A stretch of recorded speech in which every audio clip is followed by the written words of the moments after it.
Before we get started, I just wanted to give a huge thank you for 90,000 subscribers. I really do appreciate all the support on these Xenoblade Guide videos over the years. I'm getting very close to a huge goal of mine of 100,000 subscribers, so if you still aren't subscribed, I would really appreciate it if you would so I can hit that milestone. Thank you, and let's get started. It's been about 3 weeks since Xenoblade X Definitive Edition has launched, and I figured it was finally time to make the weapon tier list video where we rank the strongest and best weapons in the entire game. I think with nearly 10 years of knowledge of the game, and some other friends who helped me make it, we have a pretty good understanding of how strong everything in the game is, and I'll provide ample reasoning for all of my placements. We are only going to have 4 tiers on this list because genuinely X is in that tier of games where everything can easily be viable or even very strong because of how ridiculously unbalanced this game is in general. These tiers will be broken for the absolute best weapons in the game, the best options you have available to you. Strong for very good weapons that may be a bit more specific.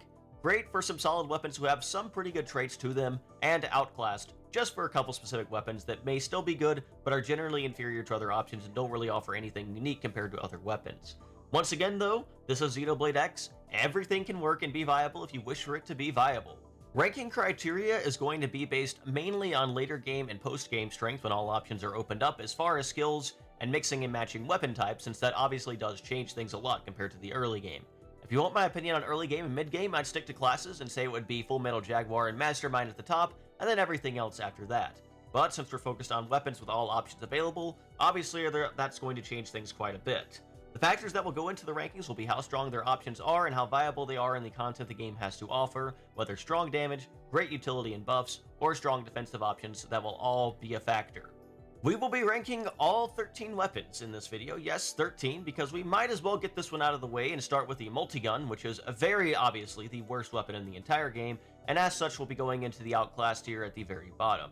You could play this entire game without knowing this weapon existed because honestly, it's a bit of a meme, and only one Multigun even exists in the game, which can only be obtained from finishing Yelb's final Affinity mission. It only has 4 arts, and none of them are particularly amazing to make it worth using.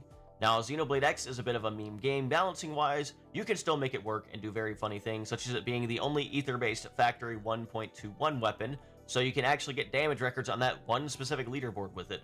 But otherwise, you will probably be avoiding this unless you're doing challenge-specific runs. With that out of the way, let's get to the normal weapons. Starting things off, we have the Longsword. Now, I know this is going to shock everyone, but this is easily the best weapon in the entire game, and as such it is going to be at the very top of the list. It easily has more damage than any other weapon class thanks to the extremely strong independent multiplier on offensive stance, giving it a massive damage increase on basically all of its melee attack arts, and it also has some very strong arts. Of course, there's Blossom Dance, one of the strongest TP arts in the entire game with very high hit scaling for its number of hits, that also ignores all attribute resistance, meaning you can do consistent damage to any enemy in the game. But since this was such a struggling weapon class, it also got a new art, Hercules Blow, which is so powerful on the Longsword it enables some extremely powerful strategies and is the easiest way of hitting damage cap in the game. This has a 2,400% damage ratio or hit scaling multiplier, which is absolutely ridiculous, and it is used to enable some very strong damage over time strategies, which can get absolutely insane. And it's pretty much the meta weapon when it comes to doing as much damage as possible. You can very easily one-shot every super boss with this weapon as well, and you can make the Longsword work with pretty much every build. It also has pretty decent ways of restoring its TP thanks to Tornado Blade and True Stream Edge also being pretty strong and decent melee arts that have useful effects that restore its own TP, meaning you don't really have to rely on purple arts and overdrive. You can just kind of keep spamming your melee combos to get as much TP back as you need for your combinations. Pretty much everything in this game comes together to make the Longsword what it is. It can take advantage of the really strong independent multipliers of Core Crusher, Offensive Stance, and Aura Assault, and all around it is just really powerful in a way that no other weapon can really replicate to the exact same extent. Next up, we have the Assault Rifle, which I am placing at the top of the strong tier. The Assault Rifle is very notable for being one of the best supporting weapons in the entire game. It is the best weapon that we have for topple locking, being able to apply both topple and stun very easily on most enemies in the game with 2 very fast arts, which is very beneficial for all of the damage dealers in your party. This can make it an extremely strong weapon just because of that. It does not have the most damage on its own, but that's not really the biggest deal in the world when you can provide such insane utility with topple locking. Not only that, but it also has access to Last Stand, which is a very nice way of boosting the TP of your party members, especially if you're not running an overdrive gain TP build. It's just one of the most efficient ways of giving your party members TP, and it's immediate reuse as well, meaning you get a lot of benefit out of using this. While its offensive capabilities are nothing to write home about, Power Dive is worth noting for being another way to just kind of enable the strong damage of Hercules' Blow on the Longsword, which is very beneficial for hitting that damage cap and for getting those damage over time strategies set up, so Power Dive does end up being additionally useful because of that. The main benefit, of course, is just going to be the topple locking. Topple is very, very good for your entire party, and this is the absolute best weapon to accomplish that with. Once again, the Assault Rifle is one of the best supporting weapons in the entire game, and very useful in pretty much any kind of setup, any kind of Nemesis run, and any kind of just combo where you're able to topple lock the enemy. Next up, we have the Shield. I am also going to be putting this one into A tier. So, the Shield also has a way to topple lock. However, its topple costs TP, and it is a little bit slower than the Assault Rifle, so in that sense it's not going to be as good, but it has some other useful things going for it, such as Mindstorm. Mindstorm is a party-wide buff that can grant potential up to everyone. Potential up is really useful for certain strategies where you're using TP-based arts for damage, so having a way to apply the potential up buff is really, really nice. It also has the Super Shield Reflect effect, making it one of the weapons that can actually use Reflect-based strategies. Not the best weapon for it, but one of the weapons that can use it pretty well at the very least. The Shield is a weapon that does definitely get used in some of the higher levels of play just for having access to Mindstorm and the ability to also topple. Not as effectively as the Assault Rifle, but it does have that ability to topple, and it can be a pretty strong ability because of that. It also has a barrier buff, and it has a way to inflict taunt and slow arts to the enemy, so it definitely has some things that it can do besides that as well. And hey, if you really want to, Drumroll isn't necessarily a bad source of damage if you want to try to use the Shield as a weapon that does some type of damage, so that's a pretty funny option if you want to take advantage of that also. Regardless, the Shield is another pretty solid supporting weapon, making it a pretty decent weapon to go into the strong tier. Next up, we have the Gatling Gun. The Gatling Gun is probably the weapon with the second best damage potential in the entire game right after the Longsword. However, it is only going to be going at the top of great rather than even higher than that. The reason for this is that while having the second best damage in the game is awesome, it doesn't really have anything outside of that, and it is still not the Longsword. In the past, in the previous game, the Gatling Gun was actually the optimal strategy on the Eagerlith Zero Nemesis. You would just spam Hellfire over and over, which is one of the best TP arts in the entire game, with a massive 4,800% total scaling across all of its hits. However, with the new damage over time based strategies enabled by Hercules' Blow and Knock and Shock, you don't really end up using Hellfire that much anymore at all, and this is no longer going to be the optimal or prevalent strategy, sadly. Outside of that, though, it is still a really, really strong weapon, between Hellfire just being one of the absolute best arts in the entire game. And if you want to run a thermal build, it also has Thermal Payload, which is also a really, really strong TP art, meaning you have two extremely powerful TP arts that can do a lot of damage with this build. It is a very powerful weapon for damage, but it really just does not have much outside of that, unfortunately. However, if you can get the right support for the weapon, it can just do a massive amount of damage, and it can be a really fun weapon to use. I think Gatling is one of the most fun weapons to use in the entire game, actually, and I can't wait to actually show that off in an actual guide video soon. Regardless, Gatling is definitely going to be one of those weapons that is just, it is really good, it's just not the Longsword. But outside of that, it can be pretty useful, and if you are not running damage over time-based strategies, it still can be optimal in certain situations as well. Very, very good weapon with some of the best damaging arts in the entire game. Next up, we have the Dual Swords. I am also going to be putting them in the Great tier, right behind the Gatling. Now, I feel a little bad putting it here because, as I mentioned yesterday, Dual Swords actually feels like one of the best early game weapons in the entire game, with a lot of the utility options it has available to it, like Blood Sacrifice being great for building TP, Shadowrunner for being able to do stealth to go past enemies, it being one of the best ways to kind of learn how to use Overdrive in the early game. Side Slash is incredible for keeping up your TP. It's just, once you kind of get to where all the weapons unlock and you have easier ways of doing these things and everything is unlocked skill-wise, it becomes significantly less useful to have the Dual Swords on you. It is outclassed damage-wise by a lot of other things, and the more superior weapon that it is paired with, the Dual Guns, can just be used with any kind of melee class at that point, so having less damage is just not going to be as useful. That said, the Dual Swords can still do a decent amount of damage, and they do have some really solid utility available to them that I think makes them a pretty solid weapon choice, just as a supporting weapon at least, for some of the more powerful ranged weapons. So the Dual Swords are still going to be a weapon that I would say are still a great weapon, right? And most weapons are at least somewhat great. Shadowrunner is a really nice aura, though, for your ranged weapon if you want to focus on potential-based damage. That makes it pretty nice to be able to use, and the Dual Sword does still have a really solid traits to be really useful in Overdrive. And I think it has okay damage, at least between 7th Edge, and with its TPR Stream Edge, and 100 Shells, so you can get a decent amount of damage out of this, and all around it is a solid weapon.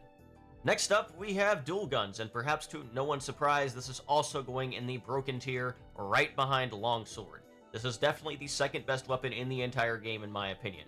One very notable reason, probably the most important reason, is Ghost Walker. This is, bar none, the best defensive option in the entire game. You don't have to worry about setting up specific augments to make the build work, you don't have to modify your resistances or change around your gear, you just use this art, and for the next 8 attacks, you are completely invincible, basically. This is very, very strong. Now, some enemies obviously are going to have a way to eat through your Ghost Walker quicker than others if they have really strong multi-hit, but you have quick recast in this game, and with the overdrive cooldown boost, you shouldn't have to worry about this too much, because you can just keep pressing Ghost Walker to get all of your decoy back, and to get all of your ability to dodge all of those attacks. Even outside of this, Primer is an absolutely fantastic art just for spamming. It grants critical power, which is really, really strong to do more damage on your melee weapon or on the dual guns itself. It also grants some TP, making it one of the most spammable arts in the entire game. Executioner is an absolutely fantastic art for doing damage with. It is very, very strong damage ratio-wise, which is really, really nice. It makes dual guns actually one of the better damaging weapons in the game, too. It has a really high multi-hit arts, making it really good for building up count and overdrive. There is really nothing this weapon just doesn't have. It also has Ghost Factory if you want to give decoy to your entire party, even if it's not quite as good as Ghost Walker. Early Bird is also a pretty good aura just for boosting critical chance and power on your melee weapon if you have no better options for it, since you can run that with Ghost Walker. And it also has a new art, Effect Charge, which allows you to get the bonus effects for all your positionals and any kind of combo-based damage multipliers on your melee weapon as well, which can be additionally really, really nice and really, really useful. And I haven't even spoken about Combat Limbo yet, which grants the effect Stasis, which freezes all of your buffs, which is really, really strong for just kind of allowing you to not spam many arts as often. Combat Limbo is absolutely an incredible effect. It can also be used to freeze the very, very invincibility buff when you get out of a Skell. It is really, really strong as an effect. All around, this class, this weapon type, has basically everything that you ever want. All the defensive utility in the world, some really strong damage, and some really strong utility and buffs also. Dual guns are broken. Next up, we have the Javelin, and unfortunately, and I kind of hate to do this, I'm going to have to put it in the outclass tier. I had a Multigun, but I am going to have to put it in the outclass tier. Javelin is unfortunately probably one of the weakest damaging weapons in the entire game, sadly, and it doesn't really have too much going for it that other weapons just cannot do better. Even outside of damage, its reflectability is just outmatched entirely by the Photon Saber and by the shield if you want to use the shield that way. Its strongest art requires a very specific situation, and it can be kind of annoying to kind of get consistently, where you have to break your Skell to do as much damage as possible with it, which can be extremely irritating. A lot of its other best damage arcs are locked to the electric element, meaning it can't take advantage of Core Crusher as much, and it just doesn't have all that much available to it that other weapons just cannot do better, sadly. Now, this is not to say that it is completely useless or that it is bad. It is simply outclassed. Once again, we are playing Xenoblade X. You can make the Javelin work very, very easily and still easily kill most of the strongest enemies in the game. You have a Reflect Dart, for God's sake, that allows you to basically make yourself invincible. This is a really, really broken game. Despite the weapon being outclassed, it is still good. You can still beat all the content with it very, very easily. It also has Hair Trigger as a positive going for it, which grants Supercharge. Now, Supercharge only affects the first hit of an art, but there are some really powerful single-hit arts on ranged attacks, which still can get some benefit out of this, and can still be very, very useful. It can also combo well if you want to apply Shock manually with Trident Buster. So there's a lot of things going for it that can be somewhat useful and somewhat positive still, even if it is an outclassed weapon type. Next up, we have the Sniper Rifle. So I went back and forth with this with some friends of mine, and we kind of decided, yes, this probably deserves to be in the broken tier at the very end now. The reason for this is one singular art and one singular art only, and it is a new art to this game, Howling Soul. Probably the new best art in the entire game in general. This is an Omni buff, basically. It boosts a melee attack, ranged attack, and potential, and also revives a random incapacitated ally. That last part matters a little bit less, but the fact that it boosts all three of the most important stats in the game. Melee attack did not have a way to get boosted before this art, at least from a buff effect at least. Its potential boost is also completely independent to other forms of potential boost, so Mindstorm and Energy Source would actually be the same potential boost, a potential up effect, but this is a completely different buff just called Howling Soul, so this stacks with those potential boosts as well. So you can get additional potential, additional melee attack, additional ranged attack by using this, no matter what other buffs or auras you might have active. This has been used basically everywhere in the game since this art has come out. Any kind of strategy for hitting damage cap, any kind of nemesis-based strategy to get the most damage possible, this is used everywhere. It enables basically everything in the entire game, even offline. If you have this on a party member, even if you have this on yourself if you're using a melee weapon, you'll get a lot of additional damage just from using this art. It is extremely powerful, and one of the reasons the sniper rifle is pretty much mandatory in any kind of really serious setup, especially if you're running kind of Nemesis runs or anything like that now. So Howling Soul, very, very good. Even outside of that, it does have some really strong damaging options available to it. Ghost Sniper is a pretty decent order, and Afterburner is a very, very strong TP-based art, having 900% hit scaling with 5 hits, leading to a really massive 4,500% hit scaling total. All around, this is a very, very powerful weapon with a lot of positive things going for it. It also has a stun art, which can be a really useful status effect and works really well if you have it on a team that's using topple locking strategies. It has a way to grant itself critical power, and Slayonette's not a bad ranged attack damaging art either. All around, Sniper Alpha has a lot going for it. It can do a decent amount of damage, and it just has Howling Soul, which is now probably the new best art in the entire game, making it definitely worthy of the broken tier. Next up, we have the Knife. I am putting this in strong right behind the Assault Rifle. The Knife is another very powerful weapon with some really powerful support options available to it, along with having access to some decent damage as well. But the main thing that the Knife has going for it is going to be Black Butterfly. This can inflict Ether Resistance down. Ether is the best damaging type in the entire game, so having that ability to inflict that Ether Resistance down for the benefit of your entire party, or for yourself, is really, really beneficial and really, really nice. It also has Energy Source, which is a potential buff you can apply to your allies, which can be really useful, or to yourself, once again, if you're using a ranged TP art or anything like that. And it also has the source of some of the strongest damage in the game, the strongest damage art before Hercules Blow existed, Black Bane. This art will allow you to deal 300% more damage for every debuff on the enemy, and this can stack to a pretty incredible level, especially when you get upwards of 15 debuffs on enemies. This is a really, really powerful art, can basically one-shot almost every tyrant in the entire game except for Gradivis, and all around, it might even be able to one-shot Gradivis now with some of the new things added to the game, but all around, this is a very, very strong art. It has a lot of really strong supportive capabilities. It has Brainjack Servant Sacrifice for some memes there. It has Full Specs, which is a really strong aura for your ranged weapons, and it also has a sleep art if you need that as well, which has been useful to kind of enable the Sleeper Soul Voice to get blaze effects on for damage over time strategies, so the Knife does have a lot going for it. It's not as required as some of that might make it sound, since you can use an Ether Resistance down skill to do kind of the same job as Black Butterfly in a lot of situations, and you may not need the potential boost in a lot of situations now that a lot of melee attack builds can kind of overtake that, but regardless, it's still a very strong weapon and a very strong supporting option available to you. Next up, we have the Raygun. I am going to put this in the great tier behind the dual swords. Raygun has a really nice aura available to itself and can do a lot of damage when it has an aura active. Ether Blast is a pretty solid TP art, and Beam Bomber is actually one of the best ranged arts in the entire game for pure damage purposes. And Raygun additionally also has a lot of potential debuffs that you can apply to the enemy, which can be useful, especially if you are pairing with a Knife for those Black Bane strategies.